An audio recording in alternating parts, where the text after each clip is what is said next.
Hey everyone, welcome to Dr. Frank's Finance World. I am Dr. Frank the Bank, where I try to help you learn a little something about finance so you can bank more money in the future. We're working on fundamental analysis right now, which is part two, finding information. And we'll be looking at FinViz and Value Line today. Very good resources. Please be sure to subscribe if you like what you see. You might want to hit notifications. There's probably going to be a total of somewhere between 8 and 10 videos on this. So if you want to see more what's going on, I have it sent to you, do it that way. Look in the notes for links as well as at the end of each of these videos. And check out the books in our bookstore. The books that we suggest I think are pretty good, and you can check them out on our bookstore out there. So anyway, with FinViz and Value Line we'll be looking at, they are very different platforms, but there's different information that's good from both. Both provide useful information. I use Value Line for longer term static information. We get up to 15 years worth of information on the firm that way, the company info. And I use FinViz for deeper because they give a little more detailed information with correlations and market analysis and some of that kind of stuff. So anywho, moving right on, we're going to be talking about those today. Let me get the slideshow going. It's a little easier to see when we just have that up there. Okay. So Value Line, it's not super expensive annually if you did buy it yourself, but you can usually get it for free at the public library. For instance, I'm using Colorado State as the reference in this one, but actually our local library, which is Fort Collins Library, does have it as well out there, and it is free. You can go online and get this at many of the public libraries. It covers 1,700 stocks, nearly 100 industries. I told you before it was really tough to get industry information, and so you'll be getting this some from them, which is pretty helpful. They have monthly updates of what's going on, but they actually reanalyze each of the firms quarterly. So this is what it looks like when you go to Value Line, whether through your library or through Colorado State. It pulls up something similar to this. At any rate, there's a lot of good information here too, but my favorite place to go actually is right here when you have summary and index. That's pretty helpful out there, and that gives a lot of really cool information. Here's what the summary and index looks like when you actually record on it, or not record on it, we actually pull it up out there. There's a lot of good information. They talk about the price earnings ratios, for instance, of the S&P 500 and so forth out here being this number. You can look at what the dividend yields are for the market and that type of stuff. A lot of, different ones for high PEs, low PEs, if you want to find dividend payers, highest dividend payers and so forth, cash flow generators and all the rest. A lot of good information, but I typically go, I think it's page 26, let's see, up 24, where they actually have industries in order of timeliness. I'm a big believer in regression to the mean. If the industries that are doing well now will probably not necessarily be doing well in the future out there. And so I would look at these. I'm going to have a really interesting recording I hope you want to watch later on of how I use this in conjunction with our student managed fund at the last university I was at. We actually finished first in national competition that way, and I want to show you how I used it. But basically, I'm more interested in companies over in here, the last two columns, maybe half of this one, 40 on down, than I am in these, because these have already fought their way up and are likely to be heading back down the other way. So anyway, that's how I look at it, and that's how I use the industry ranking that they have as well.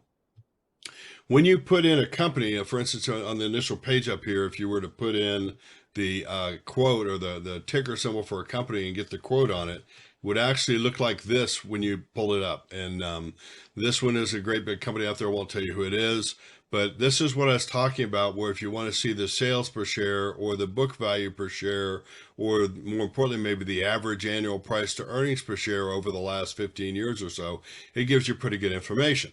It also gives you some growth rate information down here. Annual rates of growth of the sales and the cash flow and the earnings. That'll be helpful when we do prediction out here. It tells you what they think it will be 3 to 5 years down the road when they generate their own numbers and growing forward out there.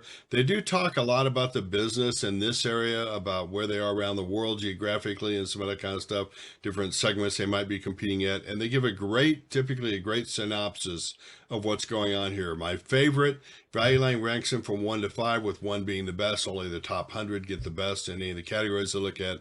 I pay a lot of attention to the safety rating. we'll look at research that shows why that's true as well. The timeliness and technical, particularly technical, not so concerned about. But I do like to get the basic information.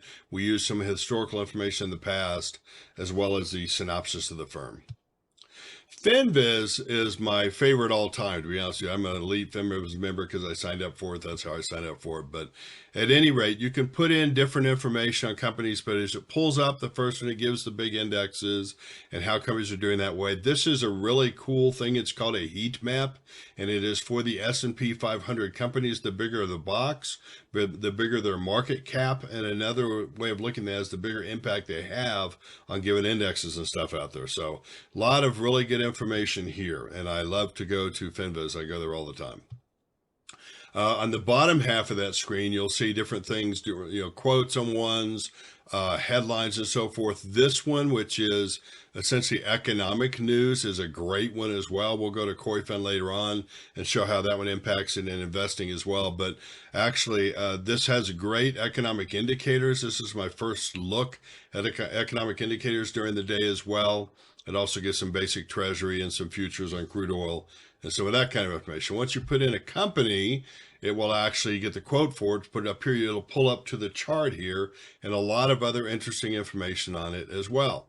And so anyway, within FinViz, I forgot to mention this too, it has a great news site. It has a screener that will pull up more than 8,000 stocks for you to screen, has charts and maps, and you can create portfolios on there, even look at crypto, do a little back testing and some of that kind of stuff.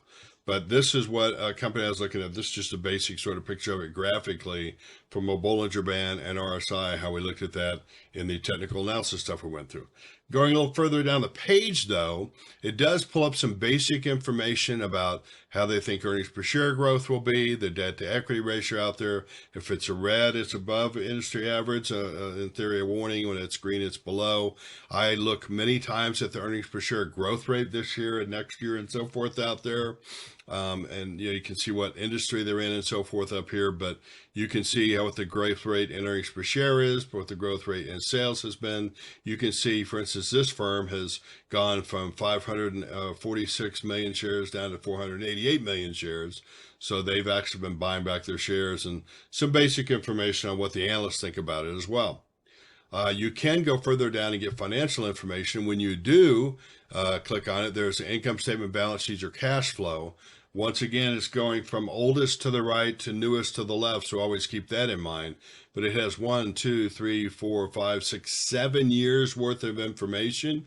You can do it annually, you can do it quarterly. You get a little graph of what's going on. Normal income statement here, right? Revenue minus cost of goods sold gives you your gross profit and so forth.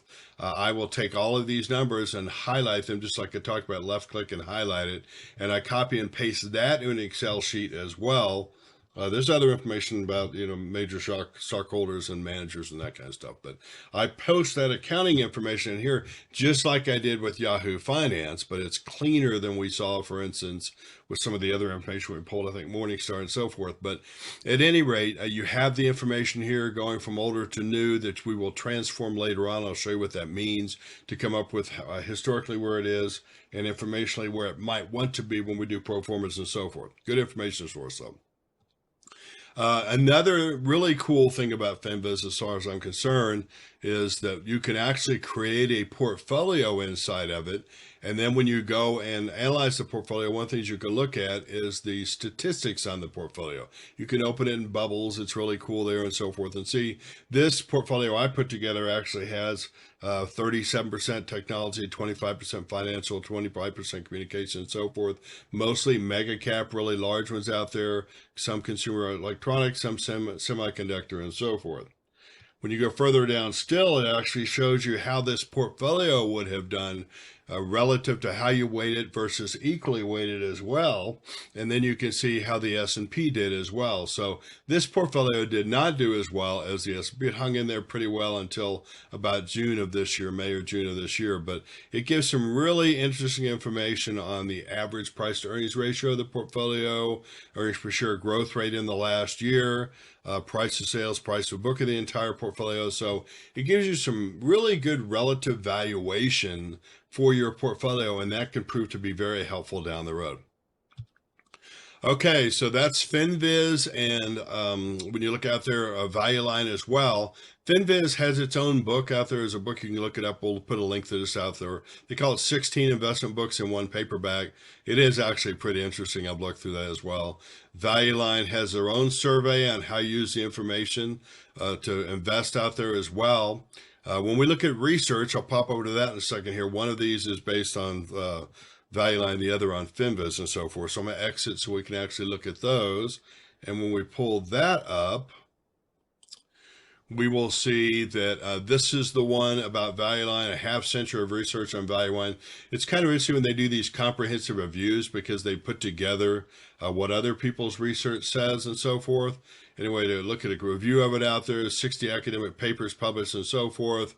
Despite extensive research, empirical evidence on the Value Line enigma, they call it an anomaly or whatever, remains less than conclusive. Empirical evidence suggests that Value Line's other metrics are useful and so forth. In terms of forecast accuracy and consistency, however, evidence seems to suggest that Value Line survey database is as good as others, but no better.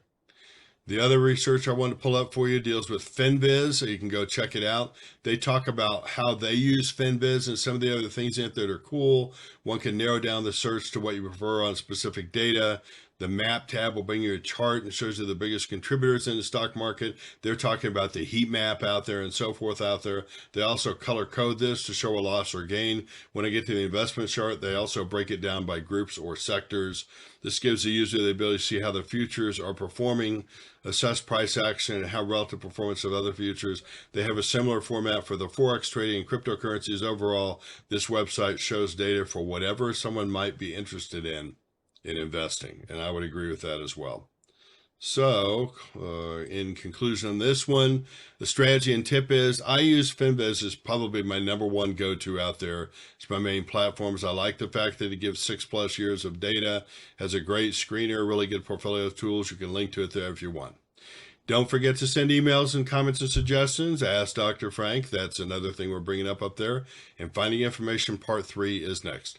Have a great day. Thanks. See you. Bye-bye.